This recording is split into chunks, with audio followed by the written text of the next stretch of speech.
بسم اللہ اولہ و آخرہ۔ پچھلی نشست میں جو گفتگو چل رہی تھی وہ فہم قرآن کے ضمن میں کچھ بنیادی اصول کہ جنہیں اگر پیش نظر رکھا جائے تو سہولت ہو جائے قرآن کے سمجھنے میں۔ 5 چیزیں بیان ہو چکی تھیں۔ نمبر 1، قرآن کا اسلوب استدلال منطقی نہیں ہے، فطری ہے، نیچرل اور خطابی ہے، انسان کو خود غور و فکر کرنے اور اپنے اندر جھانکنے کی دعوت دیتا ہے قرآن۔ ثانیاً، قرآن مجید کی آیات میں تقسیم ہے محکمات اور متشابہات، اور سورہ آل عمران میں جہاں اس کا ذکر ہے فرما دیا گیا ہے کہ اہل ایمان کا شیوہ یہ ہونا چاہیے کہ وہ محکمات پر اپنی توجہ کو مرکوز رکھیں اور متشابہات کے بارے میں اجمالی طور پر یقین رکھیں کہ اللہ کی طرف سے ہے، یقیناً حق ہے، چاہے وہ ہماری سمجھ میں آئی ہے یا نہیں آئی۔ لیکن اس میں جو ایک براڈ تقسیم ہے وہ یہ کہ آیات الاحکام سب کی سب محکمات ہیں مستقل، اور عالم غیب، عالم آخرہ، عالم برزخ، عالم ارواح، عالم ملائکہ، اس کے تمام امور مستقل طور پر متشابہات میں سے ہے۔ البتہ ایک تیسری کیٹیگری ہے کہ جو سائنٹیفک فینومینا کے ضمن میں ہو سکتا ہے کہ ایک شے آج متشابہات میں ہو، کل وہ محکمات میں داخل ہو جائے، جبکہ انسانی علم جو ہے وہاں تک پہنچ جائے اور اس کا ادراک کر سکے۔ نمبر 3، تفسیر زیادہ تر لفظی طور پر اور نحو اور صرف سے بحث کرتی ہے، تعویل کا مقصد ہے اصل مدلول تک پہنچنے کی کوشش کرنا۔ نمبر 4، تعویل میں عام اور خاص کانٹیکسٹ میں، زمان و مکان کے خاص کانٹیکسٹ میں جب قرآن نازل ہوا تو کسی آیت کا کیا اصل مفہوم تھا جو سمجھا گیا، اس میں شان نزول کی روایات کو بھی اہمیت حاصل ہوگی۔ لیکن چونکہ قرآن مجید صرف اس دور کے لیے یا اس علاقے کے لوگوں کے لیے ہدایت نامہ بن کر نہیں آیا تھا، بلکہ پوری نوع انسانی کے لیے تا ابد الآباد، لہذا اسی میں وہ مضمر ہے، اس میں وہ ہدایت مضمر ہے کہ تعویل عام کر کے آیت کے الفاظ، ان کا در و بست اور آیت کا سیاق و سباق اس کے حوالے سے، اور القرآن یفسر بعضہ بعضا کے حوالے سے یقیناً جو ہے اس میں ابدی ہدایت جو مضمر ہے وہ بھی حاصل کی جا سکتی ہے۔ نمبر 5، تذکر اور تدبر کا فرق، یہ دونوں الفاظ قرآن کے ہیں۔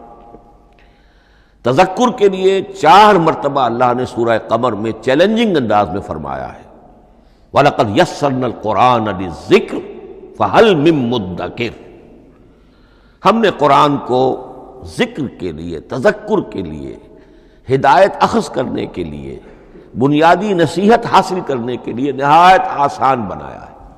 تو ہے کوئی جو اس سے تذکر کرنا چاہے؟ اس تذکر بالقرآن کے لیے صرف یہ کافی ہے کہ انسان عربی زبان سے اتنا واقف ہو کہ اس کا ایک براہ راست مفہوم سمجھتا چلا جائے، اور دوسری شرط لازم ہے نیت کی درستی، طلب ہدایت پیش نظر ہو، اپنے علم کی دھوس جمانا جو ہے وہ مقصود نہ ہو، تو قرآن مجید سے تذکر حاصل ہو جائے۔ تدبر کے اعتبار سے قرآن مجید مشکل ترین کتاب ہے، بلکہ میں نے اس وقت ایک غلط لفظ استعمال کر دیا تھا، دنیا کی مشکل ترین، یہ دنیا کی کتاب ہے ہی نہیں، یہ تو مشکل ترین کتاب ہے، بہی معنی کہ اللہ تعالیٰ کے علم کامل سے اس کا نزول ہوا ہے، اس علم کا احاطہ کسی انسان کے لیے ممکن نہیں ہے۔ اسی طرح یہ قرآن ایک ایسے سمندر کے مانند ہے جس کا نہ کوئی کنارہ ہے اور نہ ہی اس کی کوئی تہہ ہے، اس میں پوری زندگیاں کھپانے کے باوجود بھی افلا یتدبرون القرآن، تدبر، لیدبروا آیاتہ ولیتذکر اولو الالباب، یہ 2 اصطلاحات خود قرآن کی ہیں۔ میرا جو کتابچہ ہے مسلمانوں پر قرآن مجید کے حقوق، اس میں میں نے ان پر تفصیل سے بحث کی۔ نمبر 6، 2 اعتبارات سے قرآن مجید پر غور کرنے والے کا ایٹیچیوڈ ایک دوسرے سے بالکل متضاد ہوگا۔ احکام کے حوالے سے ایک طالب علم کا رخ پیچھے کی طرف ہونا چاہیے، اسلاف نے کیا سمجھا، ان سے پہلوں نے کیا سمجھا، ان سے پہلوں نے کیا سمجھا، صحابہ نے کیا سمجھا، یہاں تک کہ اپنے آپ کو محمد الرسول اللہ کے قدموں میں پہنچا دیجیے۔ دین کا عملی پہلو، حلال اور حرام، جائز و ناجائز، یہ چیزیں آپ کو، یہ نہیں کہ آپ کو نئے زمانے کی وہ جو بھی ریسرچ ہو اس کے حوالے سے اور نئے زمانے کے سائنسی جو حقائق ہیں ان کے حوالے سے بات کریں۔ دوڑ پیچھے کی طرف ہے گردش ایام تو، پیچھے سے پیچھے، پیچھے سے پیچھے، یہاں تک کہ مصطفیٰ برسا خیش را کے دی ہم اوست اگر بہو نہ رسیدی تمام مولا۔ لیکن حکمت، سائنس، اس کے حوالے سے آگے بڑھیے، آگے سے آگے بڑھیے۔ وہ تو میں عرض کر چکا ہوں کہ وہ جو فینومینا قرآن مجید میں سائنٹیفک مذکور ہیں ان کی اصل حقیقت جو ہے وہ ہمارے اگر اسلاف کو سمجھ میں نہیں آ سکی تو بات سمجھ میں آتی ہے۔ ابھی اس علم کی سطح ہی اتنی کمزور تھی، اتنی نیچی تھی کہ ان کی اس کا ادراک ممکن نہیں تھا۔ اس میں آگے بڑھیے تو اس میں بالکل متضاد ہو گیا کہ ایک میں زمانے کا ساتھ دینے کی بجائے زمانے سے بھی آگے چلو، اور ایک میں پیچھے پیچھے پیچھے پیچھے، یہاں تک کہ محمد الرسول اللہ والذین معہ، محمد الرسول اللہ والذین معہ، ان کے قدموں تک اپنے آپ کو پہنچا دو۔ آخری شے فہم قرآن کے ضمن میں، لیکن یہ last but not the least کے مصداق ہے۔ یہ بات بہت صراحت کے ساتھ مولانا مودودی نے لکھی ہے تفہیم القرآن کے مقدمے میں، اور بہت اہم بات ہے، بہت اہم بات ہے، اور وہ یہ ہے کہ قرآن مجید ایک ایسی کتاب نہیں ہے جسے کوئی محقق اور ریسرچ اسکالر اپنی لائبریری میں بیٹھ کر اور ریفرنس بک سامنے رکھ کر ادھر سے ادھر اور سمجھ لے۔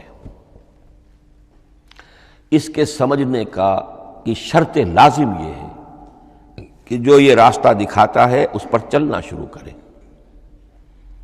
ایک ایک قدم کے بعد قرآنی حقائق مزید منکشف ہوں گے، اور مزید منکشف ہوں گے، اور مزید منکشف ہوں گے۔ جب تک قرآن مجید کے بتائے ہوئے راستے پر آدمی چلے گا نہیں، قرآن کی اصل حقیقت اس پر کبھی منکشف نہیں ہوگی۔ چاہے تفسیر لکھ دے، وہ تو لفظوں کی بحث ہے، صرف اور نحو ہے، یا روایات ہے، وہ جمع کر دیجئے، لیکن یہ کہ قرآن مجید کا صحیح فہم عمل کے بغیر ممکن نہیں۔ جیسے قرآن مجید میں آتا زادتہم ایمانا، ایمان بڑھتا ہے، عمل کے ذریعے سے ایمان بڑھتا ہے۔ میں اس میں ایک شے کا اضافہ کر رہا ہوں۔ میرے نزدیک قرآن مجید مینول آف ریولیوشن، محمد عربی صلی اللہ علیہ وسلم نے ایک عظیم انقلاب برپا کیا دنیا میں، اور ایک انقلابی جد و جہد کی ہے۔ دعوت کے قبول کرنے والوں کو منظم کرنا، ان میں سم و طاعت کی عادت پیدا کرنا، پھر ان میں تن من دھن قربان کرنے کا جذبہ پیدا کرنا، پھر ان کا تزکیہ کرنا، ان کی تربیت، پھر جب وہ تیار ہو جائیں تو باطل سے ٹکر، اور اس میں پھر جہاد اور قتال کے مراحل، تاکہ انقلاب آ گیا، اور یہ کہ جاء الحق وزہق الباطل ان الباطل کان زہوقا۔ اس جد و جہد کے ہر مرحلے پر قرآن نازل ہو رہا ہے، جو اس مرحلے کے جو مسائل ہیں، جو اس مرحلے کے پرابلمز ہیں، جو اس مرحلے کی مشکلات ہیں، ان سے بحث کر رہا ہے۔ اب اگر کوئی فرد یا کوئی گروہ اس پروسیس میں وہ داخل ہی نہیں، وہ سمجھ ہی نہیں سکتا کہ یہ جو بات کہی جا رہی ہے اس کا اصل محل کیا ہے، مقام کیا ہے، کیوں کہی جا رہی ہے، وہ تو جب اسی قسم کی انقلابی جد و جہد میں کوئی خود مبتلا ہوگا تو اسے معلوم ہوگا یہ تھی وہ مشکل، یا یہ تھا وہ مسئلہ، یا یہ تھا وہ مرحلہ جو اس وقت کی جو جد و جہد تھی محمد الرسول اللہ والذین معہ کی، کہ اس وقت یہ آیات نازل ہوئی۔ اس طریقے سے مینول آف ریولیوشن میں کہا کرتا ہوں، چونکہ ہماری جو طب کی تعلیم ہوتی ہے ان میں مینول آف ڈسیکشن، سب سے پہلے جو ہے اناٹمی پڑھائی جاتی ہے اور ڈیڈ باڈی کی ڈسیکشن ہوتی ہے، تو مینول آف ڈسیکشن جو ہے وہ پہلی کتاب ہوتی ہے جو ہمیں ملتی ہے۔ یہ ہوتا ہے، بتایا جاتا ہے یہاں ذرا شکاف دو اور یہ کھال کو کاٹو، اس کے اندر تمہیں یہ نظر آئے گا، یہ فیشیا ہے، پھر اسے اس کے اندر ایک اور شگاف دو، یہ نظر آئے گا۔ بالکل اسی طریقے سے قرآن مجید کی انگلی پکڑ کر اگر آپ چلیں گے تو پھر درجہ بدرجہ قرآن آپ پر منکشف ہوتا چلا جائے گا۔ اور اگر آپ نے اسے صرف ایک اکیڈمک ایکسرسائز بنا لیا، ایک علمی بات ہے، اس سے آگے کچھ نہیں، تو قرآن مجید کا جو اصل لب لباب ہے، جو اصل اس کا جوہر ہے، وہ کبھی منکشف نہیں ہوگا۔ اب آئیے ایک اہم موضوع، اعجاز قرآن کے وجوہ کیا ہیں۔ پہلی بات تو یہ سمجھ لیجئے کہ قرآن مجید کی حقانیت پر بنیادی طور پر دو قسم کی دلیلیں ہیں۔ ایک دلیل خارجی ہے، خارجی دلیل محمد الرسول اللہ صلی اللہ علیہ وسلم کی شخصیت اور آپ کا کارنامہ، الصادق الامین، قد لبثت فیکم عمرا، میں تمہارے مابین ایک عمر گزار چکا ہوں، تم نے مجھے دیکھا، میرا کردار دیکھا، تم نے خود مجھے الصادق اور الامین کا جو ہے خطاب دیا، تو خود حضور کی شخصیت دلیل ہے قرآن مجید کی حقانیت پر۔ اس اعتبار سے ایک مضمون بہت اہم ہے، اور وہ یہ کہ قرآن اور محمد صلی اللہ علیہ وسلم اس طرح ایک دوسرے کے ساتھ جڑے ہوئے ہیں، گتھے ہوئے ہیں، ایک وحدت بن گئے ہیں، ایک آرگینک ہول بن گئے ہیں کہ ایک دوسرے کے لیے شاہد بھی ہے اور ایک دوسرے کے لیے کمپلیمنٹری بھی ہے، جس کے لیے میں دو مقامات سے استشہاد کروں گا۔ سورہ بینہ میں فرمایا لم یکن الذین کفروا من اہل الکتاب والمشرکین منفکین حتی تأتیہم البینہ، اہل کتاب میں سے اور کفار میں سے، مشرکین میں سے جو لوگ جنہوں نے کہ کفر کیا تھا، وہ علیحدہ نہیں کیے جا سکتے تھے جب تک کہ بینہ نہ آ جاتی۔ اب بینہ کیا ہے؟ رسول من اللہ یتلو صحفا مطہرۃ فیہا کتب قیمہ، بینہ دو چیزوں سے مل کر بنی، رسول من اللہ یتلو صحفا مطہرۃ فیہا کتب قیمہ، رسول اور قرآن مل کر بینہ ہے، رسول کی شخصیت بین ہے، اور یہ قرآن مجید کے لیے دلیل ہے۔ دوسری طرف قرآن مجید محمد کی رسالت کا ثبوت ہے، جیسے کہ آپ دیکھتے ہیں یاسین والقرآن الحکیم انک لمن المرسلین، والقرآن الحکیم، قسم ہے اس قرآن حکیم کی، یعنی یہ قرآن حکیم گواہ ہے، شاہد عادل ہے کہ اے محمد آپ اللہ کے رسول ہیں۔ محمد کی شخصیت، حقانیت قرآن پر دلیل، قرآن محمد کی رسالت پر دلیل، ایک دوسرے کے شاہد۔ دوسرا مقام سورہ طلاق کا ہے، قد انزل الیکم ذکرا، دیکھو لوگو اللہ نے تمہارے لیے یاد دہانی ذکر نازل کر دیا ہے۔ وہ یاد دہانی کیا ہے؟ رسولا یتلو علیکم آیات اللہ مبینات، اللہ کا ایک رسول جو تمہیں پڑھ کر سنا رہا ہے اللہ کی آیات بینات۔ یہ دونوں چیزیں مل کر بینہ بنا، دونوں چیزیں مل کر ذکرا بنا۔ اس حوالے سے یہ دونوں چیزیں ایک دوسرے کے ساتھ یوں سمجھیے کہ اس طریقے سے گتھی ہوئی ہیں، دونوں حقیقتیں اس طرح جمع ہیں کہ ایک دوسرے سے جدا نہیں کی جا سکتی۔ اگلی بات یہ سمجھیے کہ قرآن مجید محمد الرسول اللہ کا اصل معجزہ، بلکہ اس سے آگے بڑھ کر ایک لفظ استعمال کروں گا، واحد معجزہ ہے۔ آپ شاید حیران ہو کہ اور بھی تو معجزات بیان ہوتے ہیں حضور کے، لیکن میری بات سمجھیے، غور کیجیے، ان واقعات سے مجھے انکار نہیں ہے، لیکن جو بات میں کہنا چاہتا ہوں اس کو اچھی طرح سمجھیے۔ معجزہ کہتے کسے ہیں؟ معجزہ عاجز کر دینے والی شے۔ اس معجزے میں دو چیزیں ہونی لازم ہیں، دعویٰ اور تحدی، چیلنج۔ جب کہ کوئی خرق عادت کوئی شے پیدا ہو جائے، خرق عادت اسے کہتے ہیں کہ فزیکل لا ایک ہے، پانی، واٹر کیپس اٹس سرفیس، حضرت موسیٰ کا عصا اس پر لگا اور سمندر پھٹ گیا، خرق عادت ہے، یعنی جو عادی قانون ہے، عام طور پر جو قوانین طبعیہ ہیں ان کا پھٹ جانا، ختم ہو جانا، ٹوٹ جانا، اور کسی حقیقت کا اس میں سے ظاہر ہو جانا جو ان فزیکل لاز کے خلاف۔ آگ کے بارے میں قانون کیا ہے؟ وہ جلاتی ہے، لیکن یہ کہ یہ معجزہ ہے، یہ خرق عادت ہے کہ حضرت ابراہیم آگ میں ڈالے گئے، اس نے نہیں جلایا، یا نارو کونی بردن و سلام علی ابراہیم۔ تو خرق عادت کو اب دو قسموں میں آپ سمجھیے۔ ایک خرق عادت وہ ہے جو دعوے کے ساتھ پیش کیا جائے، اپنی صداقت، اپنی رسالت کی حقانیت اور صداقت کے ثبوت کے طور پر، اور اس میں چیلنج کیا جائے کہ آؤ مقابلہ کر لو۔ وہ اس رسول کا اصل معجزہ ہوتا ہے۔ ایک خرق عادت وہ ہے جو اللہ تعالیٰ اپنے نیک بندوں کی بزرگی کو ظاہر کرنے کے لیے، غیر انبیاء کے لیے بھی کرامات جنہیں ہم کہتے ہیں ہو جاتی ہے۔ بہت سے صحابہ سے وہ کرامات ثابت ہیں۔ حضرت عمر رضی اللہ تعالی عنہ کو شام کا میدان جنگ دکھا دیا گیا، یا ساریۃ الی الجبل کے الفاظ آپ نے فرمائے۔ ابھی تو ٹیلی ویژن کہیں نہیں تھا، ابھی یہ سارے وسائل و ذرائع موجود نہیں تھے، یہ خرق عادت ہے۔ غیر نبی کے لیے اسے ہم کہیں گے کہ یہ کرامات ہے۔ نبی کے لیے لفظ معجزہ اختیار کر لیا جاتا ہے، لیکن معجزہ اس کو نہیں کہنا چاہیے، اصل میں یہ بھی نبی کے لیے کرامات کے درجے کی شے ہے جو اس سے بلند ہے۔ معجزہ وہ ہے جسے کوئی نبی دلیل کے طور پر پیش کرے اور اس پر چیلنج کرے کہ آؤ اور مقابلہ کرو۔ مثلا حضرت موسیٰ علیہ السلام کو دو معجزے دیے گئے،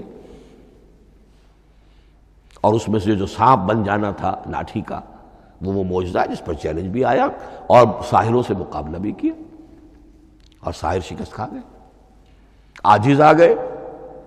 القی السحرۃ ساجدین، وہ سارے جادوگر جو ہیں فوری طور پر بے اختیار سجدے میں گر گئے۔ آمنا برب موسیٰ و ہارون، ہم ایمان لے آئے موسیٰ اور ہارون کے رب پر۔ یہ معجزہ ہے۔ اس معنی میں محمد الرسول اللہ صلی اللہ علیہ وسلم کا معجزہ صرف قرآن حکیم۔ قرآن مجید میں آپ سورہ انعام میں بھی دیکھیں گے بہت ہی شدت کے ساتھ، سورہ بنی اسرائیل میں دیکھیں گے بڑی تفصیل کے ساتھ معجزے طلب کیے گئے۔ آپ اس مکے کی سرزمین میں ابھی ہمارے دیکھتے ہی دیکھتے چشمہ نکال دیجئے، ہم مان لیں گے آپ اللہ کے رسول ہیں۔ آپ ہماری نگاہوں کے سامنے آسمان پر چڑھ کر دکھائیے، پھر وہاں سے کتاب لے کر اتریے، پھر ہم سمجھ لیں گے آپ اللہ کے رسول ہیں۔ آپ کے لیے چشم زدن میں کوئی محل سونے کا چاندی کا تیار ہو جائے، مان لیں گے آپ کو اللہ کے رسول ہیں۔ آپ اس بے آب و گیا وادی میں فوراً ایک باغ جو ہے اپنے لیے بنا کے دکھا دیں، مان لیں گے کہ آپ اللہ کے رسول ہیں۔ ایسے تمام مطالبات پر اللہ تعالیٰ کی طرف سے کوڑا جواب ملا، اللہ اس قسم کی کوئی شے نہیں دکھائے گا۔ بلکہ سورہ انعام جب ہم پڑھیں گے وہاں تو بہت ہی واقعہ یہ ہے کہ اس کو پڑھ کر رقت طاری ہوتی ہے کہ ایک موقع پر ایسا محسوس ہوتا ہے کہ حضور صلی اللہ علیہ وسلم کی طبیعت مبارکہ میں یہ خیال پیدا ہو گیا کہ اللہ کو ایسی شے ان کو دکھائی دی جائے تاکہ چپ تو ہو جائے، نہ بھی مانیں گے چپ تو ہوں گے، ورنہ تو عوام کے سامنے ان کی دلیل مجھ پر قائم ہو رہی ہے کہ بھائی یہ رسالت کے مدعی ہے، ہم کہتے ہیں معجزہ دکھاؤ، معجزہ نہیں دکھاتے، تو پوزیشن میری جو ہے کمزور ہو رہی ہے۔ وہاں جس انداز میں اللہ نے کہا ہے، ہرگز نہیں، اے نبی اگر آپ کے اختیار میں ہے تو کہیں آسمان پر سیڑھی لگا لیجئے یا زمین میں سرنگ لگا کے کوئی معجزہ لا سکتے ہو تو لے آئیے، ہم نہیں دکھائیں گے۔ رقت طاری ہوتی ہے۔ تو حضور کا معجزہ اس معنی میں صرف ایک ہے اور وہ قرآن ہے۔ اچھا، اس کے لیے کیسے کیسے چیلنج کیے گئے؟ ام یقولون تقولہ بل لا یؤمنون فلیاتوا بحدیث مثلہ ان کانوا صادقین، سورۃ الطور۔ کیا ان لوگوں کا کہنا یہ ہے کہ یہ کلام خود محمد نے موضوع کر لیا ہے صلی اللہ علیہ وسلم؟ تو اگر ایسی بات ہے تو وہ بھی ایسا ہی کلام پیش کر دیں۔ تحدی، اس چیلنج کو کوئی قبول نہیں کر سکا۔ کم سے کم اس شرافت کا اقرار کرنا پڑتا ہے کہ اس وقت عرب قوم میں یہ شرافت تھی کہ کسی نے اٹمپٹ بھی نہیں کی، ورنہ کوئی شخص الٹی سیدھی عبارت لکھ کر لے آتا اور کھڑا ہو کر کہہ دیتا کہ ٹھیک میں کہتا ہوں یہ ہے، یہ قرآن کی طرح کا کلام ہے. نہیں، کسی نے نہیں کیا. تاریخ یہ بتاتی ہے کہ اس تحدی کا کوئی کسی نے قبول نہیں کیا. اسی طرح فرمایا سورہ بنی اسرائیل میں قُلْ لَئِنِ اجْتَمَعَتِ الْإِنسُ وَالْجِنُّ عَلَىٰ أَن يَأْتُوا بِمِثْلِ هَٰذَا الْقُرْآنِ لَا يَأْتُونَ بِمِثْلِهِ وَلَوْ كَانَ بَعْضُهُمْ لِبَعْضٍ ظَهِيرًا. چیلنج ہے، اے نبی کہہ دیجئے اگر تمام انسان تمام جن مل کر بھی چاہیں کہ ایسی کوئی کتاب وہ مرتب کر لے، نہیں کر سکیں گے، چاہے وہ سب کے سب ایک دوسرے کی مدد کریں. ہے کہ نہیں چیلنج؟ اسی طریقے سے سورہ ہود میں فرمایا، اب اس کو کہتے ہیں برسبیل تنزل، پوری کتاب نہیں لا سکتے قرآن جیسی، چلو تو 10 صورتیں لے آؤ. قُلْ فَاتُوا بِعَشْرِ سُوَرٍ مِثْلَهُ مُفْتَرَيَاتٍ، اے کہیے اے نبی، سورہ ہود کی آیت نمبر 13 ہے، اس جیسی کوئی 10 صورتیں لے آؤ. 114 نہ صحیح، 10 صحیح. یہ بھی نہیں ہوا تو برسبیل تنزل اور سورہ یونس میں فرمایا قُلْ فَاتُوا بِسُورَةٍ مِّن مِثْلِهِ، ایک صورت ہی لے آؤ. اور اسی کو سورہ بقرہ کے 30 رکوع میں دہرایا گیا، وَإِن كُنتُمْ فِي رَيْبٍ مِّمَّا نَزَّلْنَا عَلَىٰ عَبْدِنَا فَأْتُوا بِسُورَةٍ مِّن مِّثْلِهِ وَادْعُوا شُهَدَاءَكُم مِّن دُونِ اللَّهِ إِن كُنتُمْ صَادِقِينَ.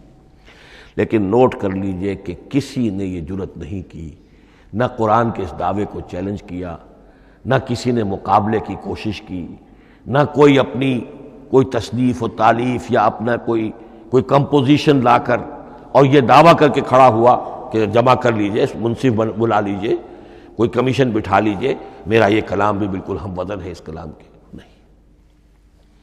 اب ہمیں دیکھنا یہ ہے کہ وجوہ اعجاز قرآن مجید کے کیا کیا ہے. معجزہ تو یہ ہے، حضور کا اصل معجزہ یہ ہے، لیکن معجزہ کس کس پہلو سے ہے؟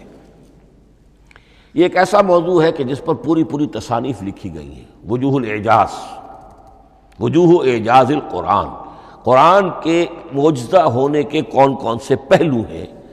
اس کا واقعہ یہ ہے کہ احسان ناممکن ہے، اور جیسے جیسے زمانہ آگے بڑھے گا اس کے اور پہلو واضح ہوتے جائیں گے. سنوریہم آیاتنا فی الآفاق وفی انفسہم حتی یتبین لہم انہ الحق. لیکن یہ کہ کس کس پہلو سے یہ معجزہ ہے، چند موٹی موٹی باتیں ضرور سمجھ لیجئے. لغت، ادب، فصاحت، بلاغت، عذوبت، مٹھاس، اس کے اعتبار سے قرآن معجزہ ہے. لیکن اس اعتبار سے قرآن معجزہ ہے یا تو تھا اپنے زمانے کے عربوں کے لیے، غیر عرب کے لیے تو نہیں تھا. غیر عرب جو ہے قرآن مجید کی جو بھی فصاحت و بلاغت ہے، اس کا جو لٹریری بیوٹی ہے، اس کو تو وہ اپریشیٹ نہیں کر سکتا تھا. یہ حصہ جو ہے یا تو عربوں کے لیے تھا اس وقت دائمی، یا آج بھی عرب کچھ نہ کچھ، بہرحال عربی ان کی زبان ہے، وہ پڑھتے ہیں.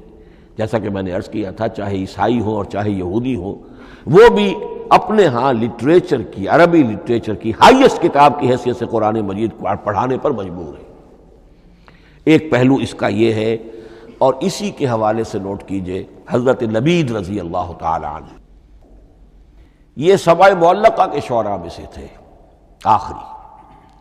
عربوں میں چونکہ اس کا بڑا چرچا تھا شاعری کا، تو ان کا جو سالانہ جشن ایک ہوتا تھا، اس میں وہ بہت بڑے بڑے شعراء سب جمع ہوتے تھے، اپنے اپنے قصیدے پڑھتے تھے، اور جس کا قصیدہ سمجھا جاتا تھا کہ سب سے اعلیٰ ہے، سب سے بلند ہے، سب سے عمدہ ہے، اب اسے اس سال کے لیے وہ گویا کہ ملک الشعراء اس کو مانا جاتا تھا کہ یہ شاعروں کا بادشاہ ہے، اور تمام شاعر اسے سجدہ کرتے تھے بالفعل، اور اس کے قصیدے کو کعبے کی دیوار کے ساتھ ٹانگ دیا جاتا تھا، معلق کر دیا جاتا تھا.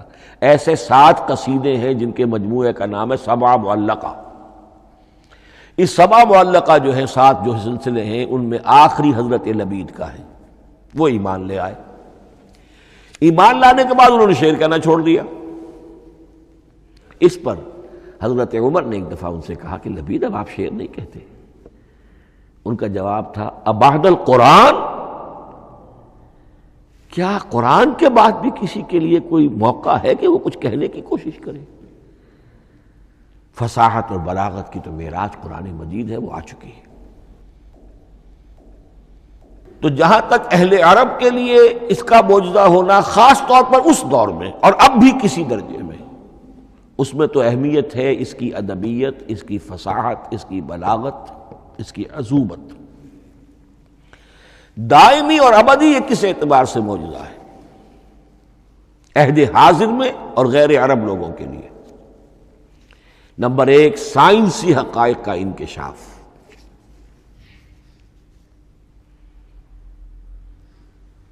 جس طریقے سے کہ یہ سائنسی حقائق منکشف ہوتے چلے جا رہے ہیں ابدی طور پر۔ میں ڈاکٹر مورس بکائی کا حوالہ دے چکا ہوں اور پروفیسر ڈاکٹر کیتھل مور کا حوالہ دے چکا ہوں، ان کو ذہن میں رکھیے۔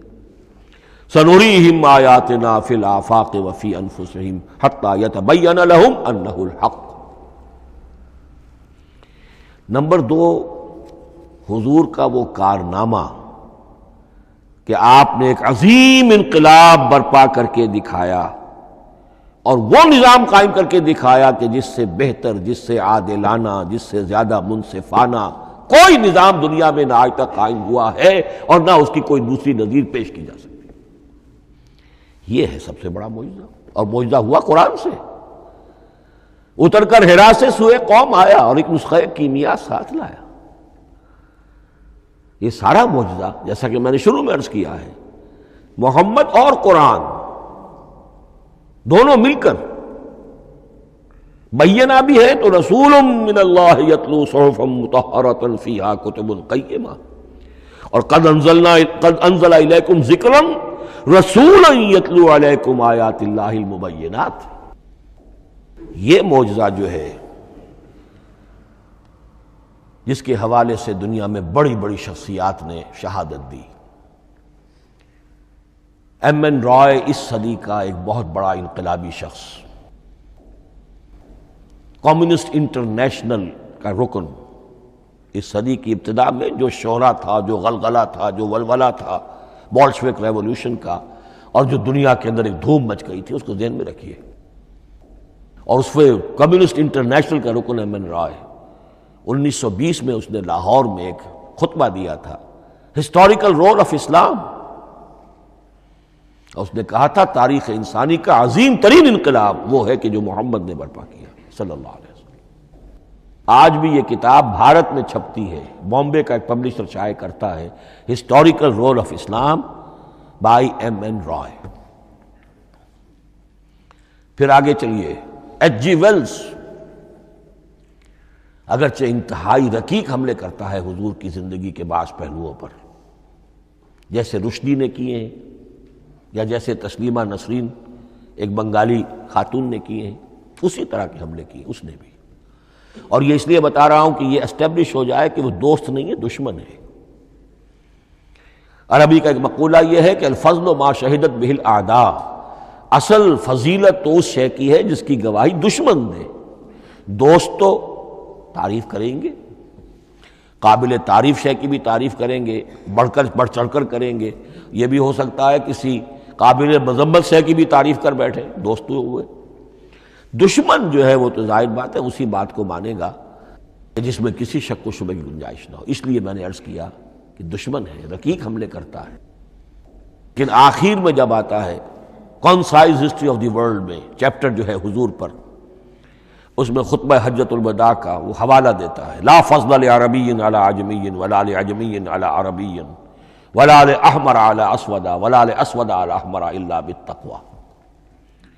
اور پھر لکھتا ہے کہ اگرچہ انسانی حریت و اخوت و مساوات کے واعظ تو پہلے بھی بہت کہے گئے تھے، یہاں تک کہ مسیح ناصری حضرت عیسیٰ علیہ السلام کے ہاں بھی ہمیں بڑے واعظ ملتے ہیں، لیکن یہ ماننا پڑتا ہے کہ تاریخ انسانی میں پہلی مرتبہ ان اصولوں پر ایک انسانی معاشرہ قائم کر کے دکھایا محمد نے صلی اللہ علیہ وسلم۔ Although the sermons of human freedom, fraternity and equality were said before also, and we find a lot of them in Jesus of Nazareth, but it must be admitted that it was Muhammad sallallahu alaihi wasallam who established for the first time in history a society based on these principles. اسی طرح کی گواہی آج سے تقریباً 20 سال پہلے امریکہ کے ڈاکٹر مائیکل ہارٹ نے دی. A selection and gradation of the 100 most influential personalities of human history. اور نمبر 1 پر محمد کا ذکر کر رہا ہے صلی اللہ علیہ وسلم، اور کہتا ہے naturally I owe an explanation, میں عیسائی ہوں اور ابھی تک عیسائی ہے وہ، اس کی موت کی بھی ابھی کوئی خبر نہیں آئی ہے، عیسائی ہے، لیکن یہ کہ اس نے حضور کو نمبر 1 پر رکھا، حضرت عیسیٰ کو نمبر 3 پہ لے گیا، تو naturally I owe an explanation. اور پھر ایکسپلینیشن دی ہے this is because he is the only person supremely successful in both the religious and secular fields.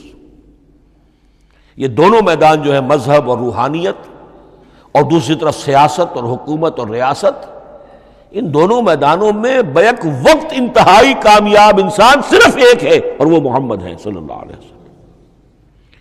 یا تو آدمی اس میں اونچا ہوتا ہے، روحانیت میں ہے، دین میں ہے، اخلاق میں ہے، تو سیاست و ریاست میں زیرو ہوگا، یا کوئی بہت بڑا بادشاہ ہے، بڑا حکمران ہے، بڑا فاتح ہے، سکندر اعظم ہے، تو وہ اخلاقیات میں اور روحانیات میں زیرو نہیں مائنس ہوگا.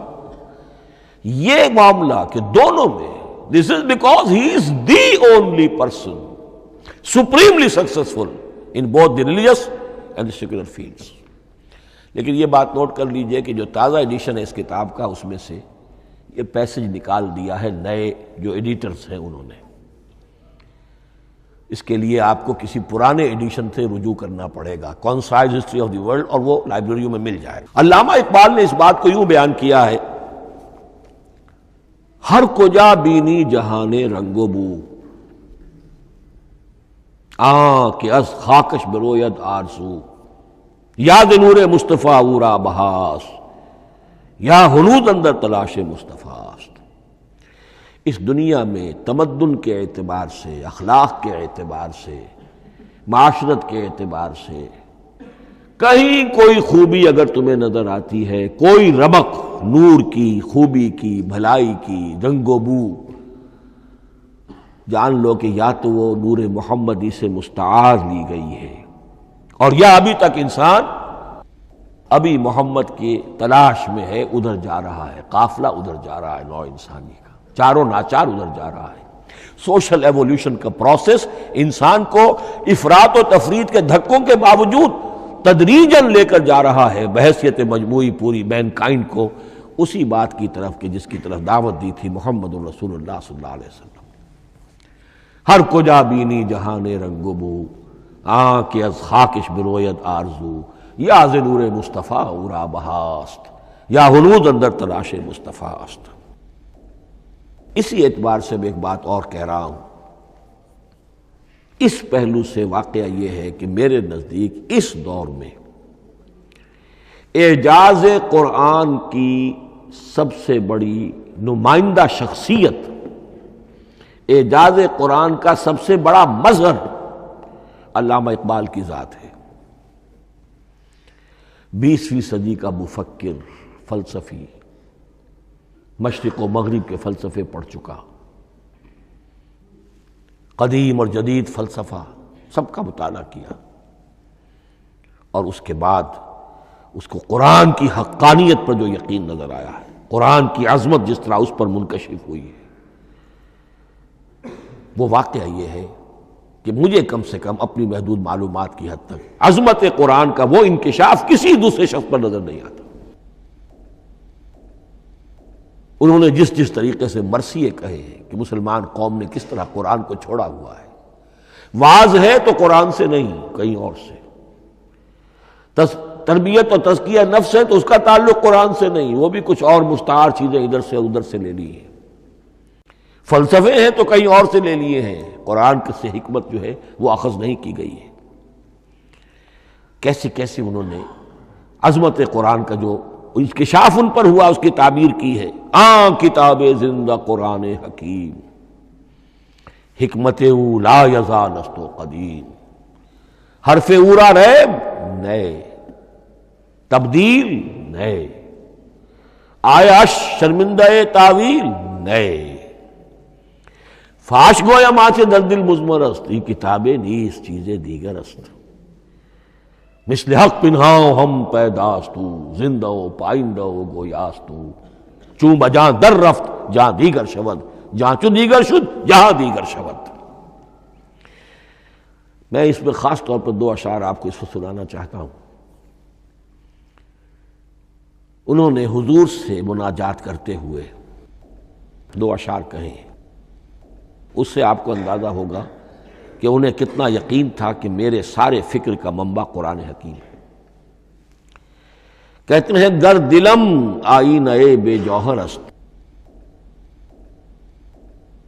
اے اللہ کے رسول صلی اللہ علیہ وسلم، اگر میرا دل اس آئینے کے مانند ہے جس میں چمک نہیں ہے، ورب حرفم غیر قرآن مضمر است، اور اگر میرے پیغام میں قرآن کے سوا کوئی شے شامل ہو گئی ہے، قرآن کے سوا کوئی چیز اس میں چھپی ہوئی ہے، مضمر ہے، پردہ ناموس فکرم چاک کن، تو میرے فکر کی ناموس کے دھجیاں بکھیر دیجئے۔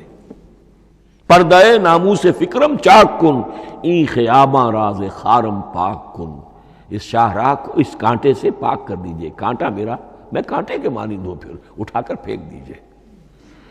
روز محشر خار و رسوا کن مرا، بے نصیب از بوسہ پاک کن مرا، قیامت کے دن مجھے ذلیل و خوار کیجیے گا اور اپنے قدموں، اپنے پائے مبارک کا بوسہ لینے سے محروم کر دیجیے گا۔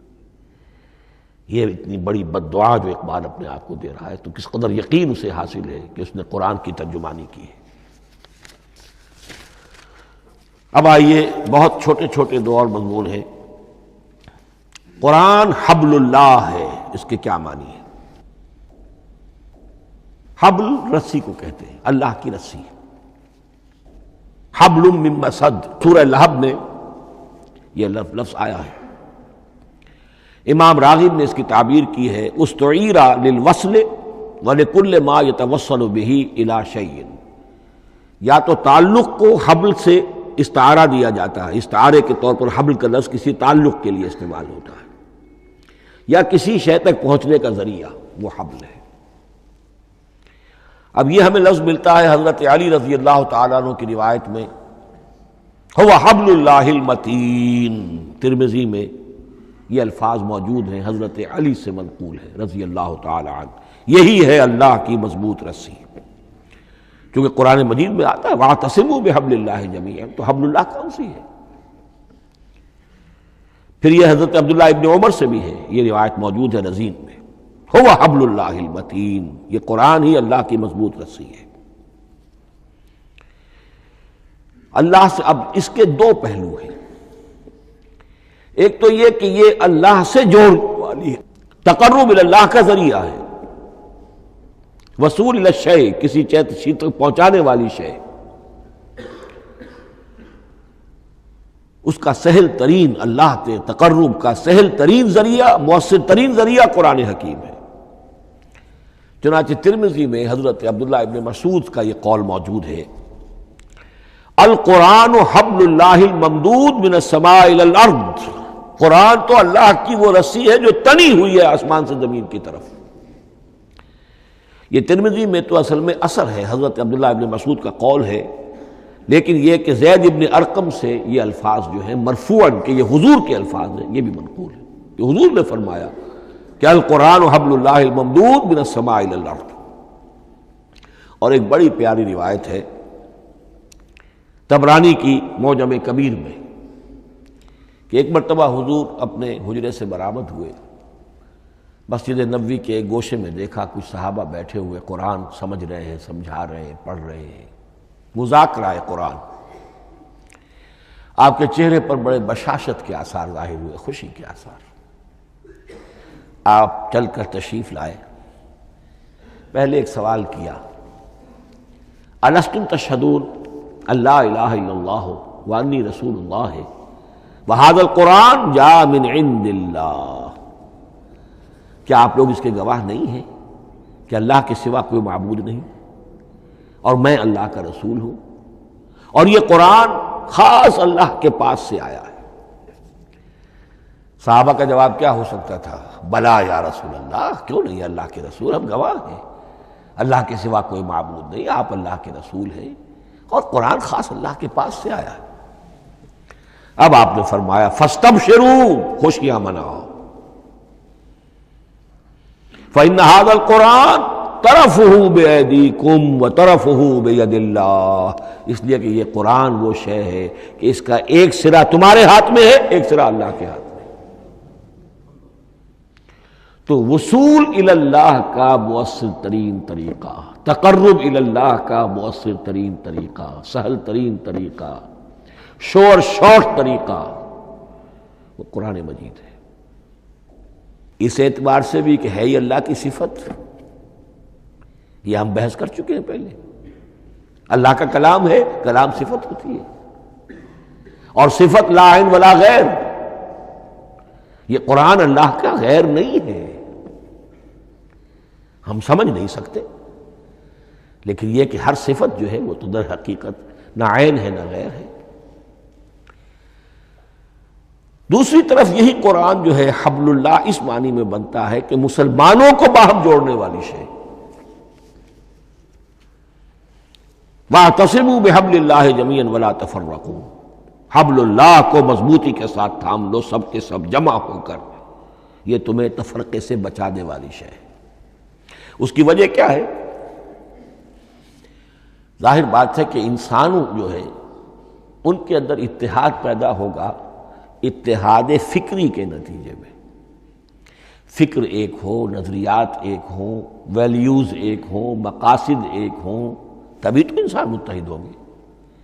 یہ بھیڑوں کا گلہ تو نہیں ہے کہ چرواہے کی ایک لاٹھی کافی ہے ان کو جمع رکھنے کے لیے، وہ بھیڑوں کا گلہ ہے۔ انسانوں کو جمع کرنے کے لیے کوئی ایسی شے جو تمہیں ایک فکر سے، ایک نظریے سے، ایک مقصد سے، ایک نصب العین سے متصف کر دے، وہ تمہیں جوڑ دے گی۔ اور قرآن وہ شے ہے جو ایک فکر دیتا ہے، ایک خیال دیتا ہے، ایک نظریہ دیتا ہے، ایک عقیدہ دیتا ہے، ایک مقصد دیتا ہے، ایک نصب العین دیتا ہے، اللہ کے لیے جینا، اللہ کے لیے مرنا، ان صلاتی و نسکی و محیای و مماتی للہ رب العالمین، ایک آئیڈیل دیتا ہے محمد الرسول اللہ کی شکل میں، لقد کان لکم فی رسول اللہ اسوۃ حسنہ۔ اب قرآن وہ چیز ہے کہ جو تمہیں آپس میں جوڑتی چلی جائے گی، تمہارے درمیان اتحاد پیدا ہو جائے گی۔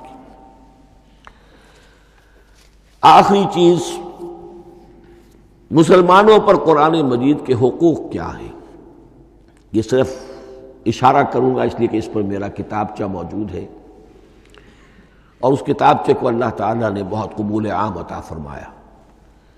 اس کا انگریزی ترجمہ کیا ایک صاحب نے، از خود کیا، خود ہی ٹائپ کیا، خود ہی چھپوایا۔ عربی ترجمہ ایک صاحب نے کیا، خود کیا۔ فارسی ترجمہ ایک صاحب نے کیا، خود کیا، بغیر کسی معاوضے کے۔ ملیشیا میں وہ چھپ چکا ہے، لاکھوں کی تعداد میں عام ہو چکا ہے۔ پھر میں نے ایک موقع پر 1970 میں رمضان مبارک کے دوران آخری عشرے میں مولانا بن نوری رحمۃ اللہ علیہ تشریف لائے ہوئے تھے مدینہ منورہ، اور میں نے بھی وہ پورا رمضان مبارک اس سال وہیں کیا تھا۔ میں نے ان کو دیا تھا کہ آپ دیکھیے اس میں کوئی غلطی ہو تو مجھے بتا دیجئے، میں اسے بڑے پیمانے پر شائع کرنا چاہتا ہوں۔ انہوں نے حالت اعتکاف میں مسجد نبوی میں پڑھا ہے، صرف ایک جگہ ایک جملے میں انہوں نے اصلاح تجویز کی، وہ میں نے کر دی۔ اس اعتبار سے اب یہ کتابچہ جو ہے مصدقہ ہے مولانا محمد یوسف بن نوری رحمۃ اللہ علیہ کا۔ اس میں اللہ تعالیٰ نے جو بات مجھ سے کہلوا دی تھی، تقریباً 30 سال پہلے کی بات ہے، ہر مسلمان پر قرآن مجید کے 5 حقوق حسب استعداد و توفیق عائد ہوتے ہیں۔ پہلے یہ کہ اس پر ایمان ہو جیسا کہ ایمان کا حق ہے، صرف زبانی ایمان نہیں، دل سے یقین کہ یہ اللہ کا کلام ہے۔ اور اس کا نتیجہ کیا ہوگا؟ پھر عظمت اس کی پیدا ہوگی، ایمان و تعظیم، یہ پہلا حق ہے۔ تلاوت و ترتیل، اس کو پڑھے جیسے کہ پڑھنے کا حق ہے، پھر سمجھے جیسے کہ سمجھنے کا حق ہے، تذکر و تدبر، پھر عمل کرے، انفرادی طور پر بھی اجتماعی طور پر بھی۔ انفرادی طور پر جو آپ کی زندگی کے معاملات ہیں وہ آپ قرآن کے مطابق طے کریں، قومی سطح پر حکومت اور ریاست اور قانون اور سیاست اس کے سارے تقاضے قرآن کے مطابق پورے ہوں، اور آخری یہ کہ اس قرآن کو پہنچائیں اور عام کریں، جس کے لیے حضور نے اس حد تک اس میں عمومیت کر دی ہے کہ بلغوا انی ولو آیۃ، پہنچاؤ میری جانب سے خواہ ایک ہی آیت پہنچاؤ، میرا کوئی امتی اس سعادت سے بالکل محروم نہ رہ جائے۔ اول تو خیرکم من تعلم القرآن وعلمہ، تم میں سے بہترین لوگ وہ ہیں جو اسی کے لیے اپنے آپ کو وقف کر دیں، قرآن پڑھیں اور پڑھائیں، سیکھیں اور سکھائیں، سمجھیں اور سمجھائیں، اس لیے کہ سمجھنے اور سمجھانے، سیکھنے اور سکھانے، پڑھنے اور پڑھانے کا بھی کوئی ایک لیول تو نہیں ہے، ایک عام لوگوں کی سطح ہے، ایک ان سے اوپر کی سطح ہے، ایک انٹلیکچوئلز کی سطح ہے، ایک جینیس لوگوں کی سطح ہے۔ ان تمام سطحوں پر قرآن کو سمجھانے کے لیے، پہنچانے کے لیے خود بھی تو اوپر اٹھنا پڑے گا، خود اسے سیکھنا پڑے گا، خود اس کی گہرائی میں غوطہ زنی کرنی پڑے گی، اور یہ ایک لائف لانگ پروسیس ہے، یہ کوئی پارٹ ٹائم جاب نہیں ہے، یہ کوئی صرف پیس ٹائم نہیں ہے، یہ کوئی ہابی نہیں ہے، ہمہ وقت ہمہ تن خیرکم من تعلم القرآن وعلمہ۔ اب آخری بات بتا رہا ہوں، اور وہ یہ ہے کہ قرآن مجید وحی باللفظ ہے، صرف وحی بالمعنی نہیں ہے۔ یہ بحث اصل میں کیونکہ ہمارے پڑھے لکھے طبقے میں کچھ زیادہ ہو جاتی ہے، خاص طور پر جو مشنری اسکولوں وغیرہ میں پڑھے ہوں اور عیسائیت اور اس کے عقائد اور اس کے فلسفے کی کوئی تھوڑی بہت ان کو کوئی چھوت لگ گئی ہو۔ عیسائیوں کے ہاں یہ عقیدہ ہے، اجماعی عقیدہ ہے کہ وحی بالمعنی ہوتی ہے، یعنی وحی کا ایک مفہوم ہے جو نبی پر اتار دیا جاتا ہے، پھر نبی اپنے الفاظ میں اسے ادا کرتا ہے۔ لفظ اللہ کے نہیں ہوتے، لفظ نبی کے ہوتے ہیں، مفہوم اللہ کا ہوتا ہے۔ ان کے لیے مجبوری یہ ہو چکی ہے جس کی وجہ سے انہیں یہ عقیدہ اپنانا پڑا کہ کوئی ایک انجیل ہے ہی نہیں، 104 انجیلوں میں سے وہ انہوں نے 4 سلیکٹ کی تھی کینونیکل گاسپلز، باقی جو ہیں وہ اب وہ ان کو مستند نہیں مانتے، اپوکریفل کہتے ہیں۔ اور میں نے ایک مرتبہ ایک پادری صاحب سے، مسٹر وائٹ ہوتے تھے منٹگمری میں نے ان سے پوچھا which one of them is Bible, یہ متی اور یہ لیوک اور مارکس اور جان، ان میں سے کون سی بائبل کون سی ہے؟ تو اس نے جواب دیا none of them is Bible. Bible is in them. ان میں سے کوئی ایک بھی مشخص طور پر، معین طور پر بائبل نہیں ہے، بائبل ان میں ہے بحیثیت مجموعی۔ لہذا ان کے لیے یہ عقیدہ جو ہے وہ لازم سا ہو گیا۔ ہمارے ہاں بھی بعض فلاسفہ نے اس قسم کی باتیں کی ہے کہ جن سے یہ دھوکہ لگتا ہے، لیکن میں خاص طور پہ چونکہ علامہ اقبال کا تذکرہ میں نے آج کیا ہے، اسی حوالے سے میں ان کا ایک واقعہ بیان کرنا چاہتا ہوں۔ ایف سی کالج لاہور کے پرنسپل تھے ڈاکٹر یوئنگ۔ ایک دعوت تھی، اس میں علامہ بھی تھے، وہ بھی تھے۔ تو ڈاکٹر یوئنگ نے کہا، وہ بڑا فلسفی تھا، کہ ڈاکٹر اقبال ہم نے سنا ہے کہ آپ بھی وحی باللفظ کے قائل ہیں، آپ جیسا پڑھا لکھا شخص، عالم دانا۔ علامہ اقبال نے فرمایا جی ہاں، اور مجھے تو اس کا ذاتی تجربہ ہے، مجھ پر تو جو شعر نازل ہوتے ہیں وہ الفاظ میں ڈھلے ہوئے ہوتے ہیں، میں ان میں تبدیلی کرنا چاہوں تو نہیں کر سکتا۔ تو اگرچہ اس سوال اس جواب کو ہم کہیں گے کہ یہ الاجوبۃ المسکتہ، مسکت چپ کر دینے والا جواب تھا کہ جو علامہ اقبال نے دیا، لیکن ذہن میں رکھیے یہ کہ جو وحی باللفظ ہے وہ ختم ہو چکی محمد رسول اللہ صلی اللہ علیہ وسلم پر۔ وحی رسالت وحی باللفظ ہے، وہ ختم ہو چکی۔ البتہ الہام، کشف، رویا، القاء، یہ وحی بالمعنی ہے، یہ کوئی ایک شے ہے جو دل میں ڈال دی جاتی ہے۔ اس کے دروازے آج بھی کھلے ہوئے ہیں، اور یہ جان لیجئے قرآن مجید کی حقانیت کا جو اصل ثبوت ہے وہ یہ ہے کہ آپ اسے اپنے باطن کے اندر محسوس کریں۔ یہ جو باطنی تجربہ علامہ اقبال نے کہا ہے کہ انسان اپنے باطن میں محسوس کرے کہ ہاں یہ بات ہے، ٹھیک ہے۔ اس کے لیے کہ علامہ ابن قیم رحمۃ اللہ علیہ کا قول ایسا ہے، بڑا پیارا قول ہے، قرآن کے کچھ پڑھنے والے ایسے ہیں جب قرآن کو پڑھتے ہیں تو یوں محسوس کرتے ہیں کہ ہم مصحف سے نہیں پڑھ رہے، لوح قلب سے پڑھ رہے ہیں، ہمارے دل پر لکھا ہوا قرآن موجود ہے، یعنی ہماری فطرت، ہمارے اندر کی کوئی حقیقت ہے جو سرٹیفائی کر رہی ہے، توثیق کر رہی ہے، اٹیسٹ کر رہی ہے کہ ہاں یہ ٹھیک ہے۔ اور اس کی وجہ کیا ہے؟ ہماری روح اور اس قرآن کا منبع وہ ایک ہی ہے، وہ ذات باری تعالیٰ ہے، یہ کلام اللہ ہے، اور ہماری روح امر اللہ۔ یسألونک عن الروح قل الروح من امر ربی وما اوتیتم من العلم الا قلیلا۔ بس میں اسی پر اکتفا کر رہا ہوں۔ اب گمان غالب یہی ہے کہ کل تو تراویح ہوگی انشاءاللہ، اس لیے کہ سنا یہ ہے کہ آج بھی روزہ تھا سعودی عرب میں، تو اب اس سے زیادہ تو تاخیر اب ممکن نہیں ہے، تو کل انشاءاللہ تعالی دورہ ترجمہ قرآن شروع ہو جائے گا۔ بارک اللہ لی و لکم فی القرآن العظیم ونفعنی و ایاکم بالآیات والذکر الحکیم۔